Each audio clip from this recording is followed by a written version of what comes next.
Kembali lagi, apakah ini KIB ini akan tetap moncer atau akan bubar ini? Assalamualaikum warahmatullahi wabarakatuh. Waalaikumsalam warahmatullahi wabarakatuh. Anies dicalonkan sebagai presiden oleh Nasdem dan koalisi yang lainnya. Nah, pertanyaannya, Bung, bagaimana nih nasib dari KIB? Apakah akan tetap atau akan bubar? Kuncinya satu, kalau KIB itu memiliki calon definitif, nggak akan bubar. Dan calon definitif yang bisa diterima oleh tiga partai itu, yaitu Golkar, PAN, dan juga P3, itu adalah Ganjar Pranowo.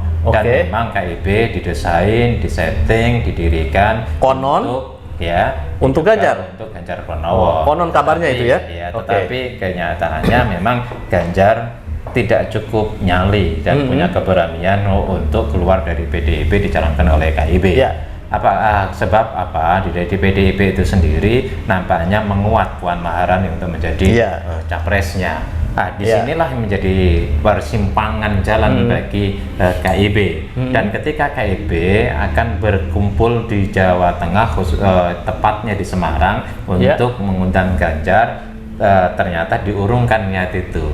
Mungkin prediksi kita bahwa Ganjar tidak berani untuk datang di Epic, sebab sekali datang bisa jadi itu langsung dideklarasikan. Dan ini menjadi persoalan tersendiri.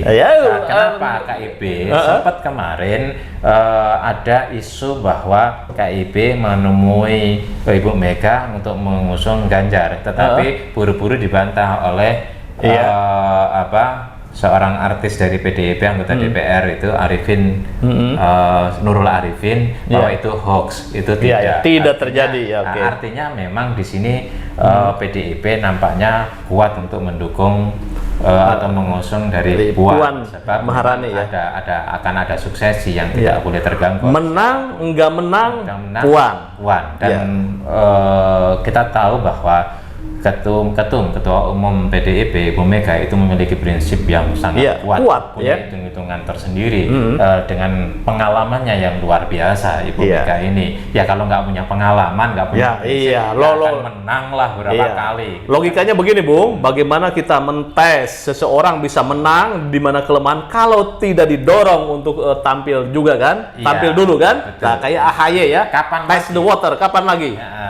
Kapan lagi seorang Puan yang dikader lama, dididik lama, mulai dari mulai dari anggota DPR, kemudian menjadi ketua fraksi, lalu menjadi Menko, kemudian menjadi ketua DPR. Saya pikir ini adalah sebuah proses pematangan perkaderan yang dilakukan oleh khususnya Ibu Mega sebagai ketua umum PDIP terhadap putrinya, agar mempersiapkan diri selain untuk menjadi ketua partai, pada akhirnya akan mencapreskan menjadi calon presiden.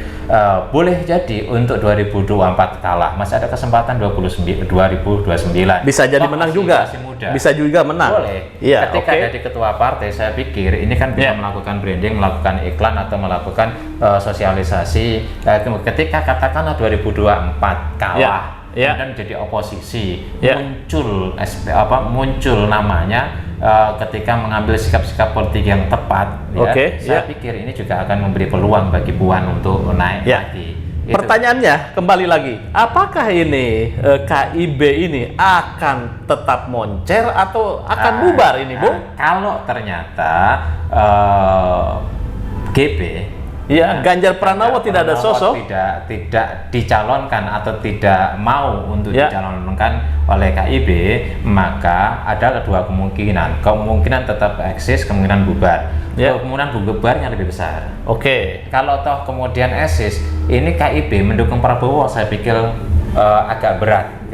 P3 dan juga PAN, begitu juga Golkar, memberikan dukungan kepada Prabowo, di mana elektabilitas Prabowo kalau dihitung dari kemarin dari 47% turun, kemudian menjadi 20-an persen, ini kan turun. Memang sekarang masih tinggi, tetapi kalau dilihat dari hitung-hitungan itu turun karena memang ada beban histori bagi Prabowo. Beban historisnya itu adalah beberapa kali kalah, kemudian yang kedua bahwa Prabowo itu sudah banyak ditinggalkan oleh konstituennya ketika menyeberang. Ini bukan soal benar atau salah, ini bukan soal moralitas atau nilai-nilai etik, tetapi ini adalah soal politik di mana persepsi publik Prabowo dianggap menyeberang dan tidak mengakomodir aspirasi dari konstituennya. Dari sinilah kemudian kan ada sosok Erlangga.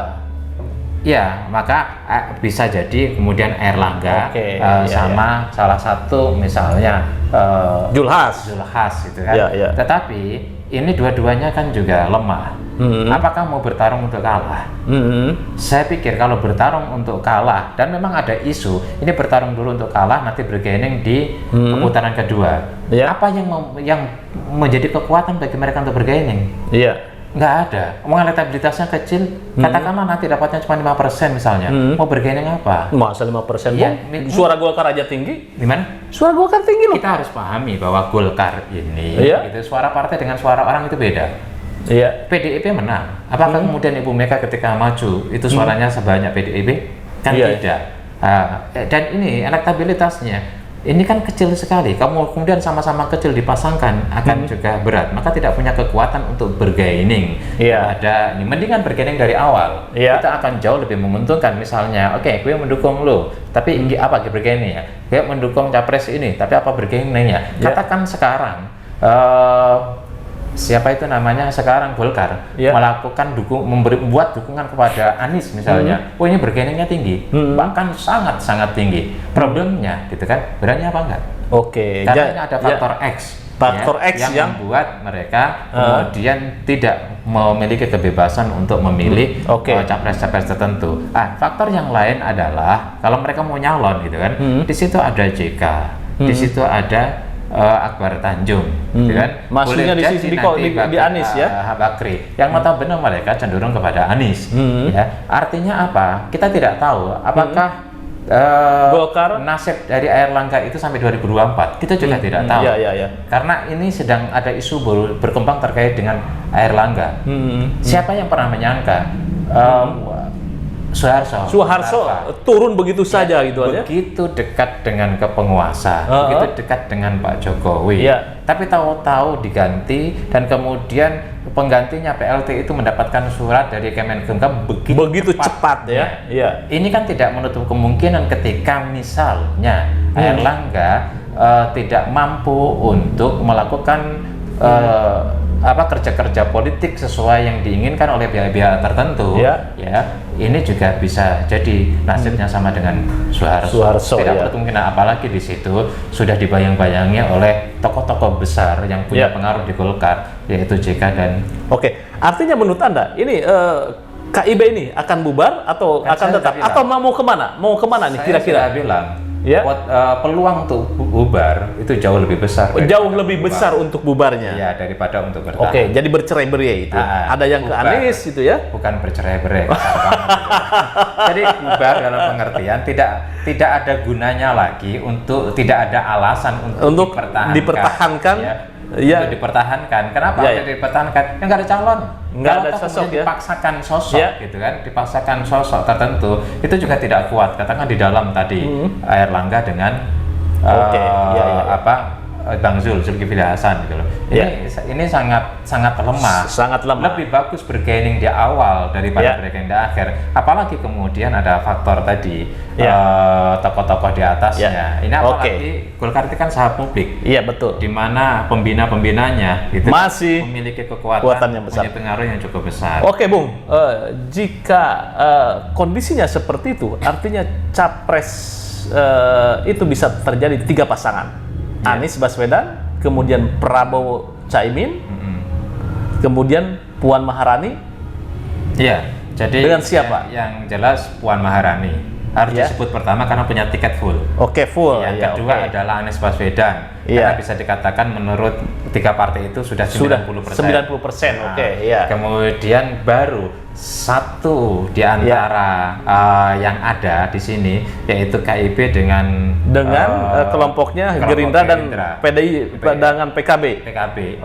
Ini kemungkinan akan menjadi satu calon saja. Tapi siapa calon yang akan diusung ini masih tidak. Jadi menurut saya ada 2 kemungkinan. akan ada dua partai, dua pasang calon, yaitu Puan dan Anies, bisa jadi 3 calon, yaitu berangkat dari sini. Saya belum begitu yakin Prabowo akan mendapatkan tiket untuk maju. Oke, begitu. Benar? Ya, saya belum begitu yakin Prabowo mendapatkan tiket untuk maju. Alasan yang paling fundamental apa? Karena Prabowo masih berat untuk menerima Caimin sebagai cawapres. Waduh, luar biasa. Ya, karena Caimin akan pegang kunci. Sekarang kalau kita mau ngomong objektif, siapa yang mau jadi cawapresnya Prabowo untuk saat ini? Ya Caimin yang sudah punya tiket. Caimin, Prabowo-nya sendiri masih sulit menerima Caimin karena faktor tambahan elektabilitasnya yang berat, gitu kan? Dan itu tidak dipungkiri. Terus kemudian Caiminnya mau memberikan tiket dengan PKB-nya kalau Caimin jadi cawapres. Wah, kemarin sudah statement jelas dari Gerindra ketika Caimin ketemu dengan Mbak Puan. Mbak Puan, presiden didoakan, kemudian yang penting dia jadi cawapresnya. Kemudian elit Gerindra mengatakan bahwa Caimin adalah cawapres potensial dari Prabowo. Artinya kan pihak Gerindra ini sudah memberikan lampu hijau. Potensi untuk menjadi cawapres. Yang namanya potensi kan. Tapi tetap politik itu harus realistis. Kalkulasinya adalah kalkulasi elektabilitas. Kalau potensi elektabilitasnya tinggi, tentu akan diambil. Tetapi semua survei mengatakan bahwa Gerindra ketika mencalonkan Prabowo dengan Caimin belum meyakinkan secara elektabilitas. Kalau dengan Mahfud MD? Kita kan belum. Kita belum tahu. Bagaimana menurut Anda? Apakah nasib KIB akan bubar atau terus? Atau pula bagaimana nasib Caimin? Kayaknya menarik ini, sosok Caimin ini. Punya partai, kemudian juga lincah, pandai bermanuver dan luar biasa. Tidak ada beban elektoral. Tidak beban elektoral. Pokoknya Caimin daripada mengejar elektabilitas, lebih baik mengejar doa kiai. Kalau larinya ke sana. Daripada elektabilitas masih rendah terus, yang jelas mengejar doa kiai. Karena yang jelas Caimin itu pegang kunci majunya Prabowo atau tidak majunya Prabowo. Karena apa pula ya? Karena orang NU itu belum ada satupun partai yang melirik Prabowo untuk bergabung dengan Gerindra kecuali PKB. Terima kasih. Bagaimana menurut Anda? Jangan lupa like, share, subscribe pada saat TV. Wassalamualaikum warahmatullahi wabarakatuh. Waalaikumsalam warahmatullahi wabarakatuh.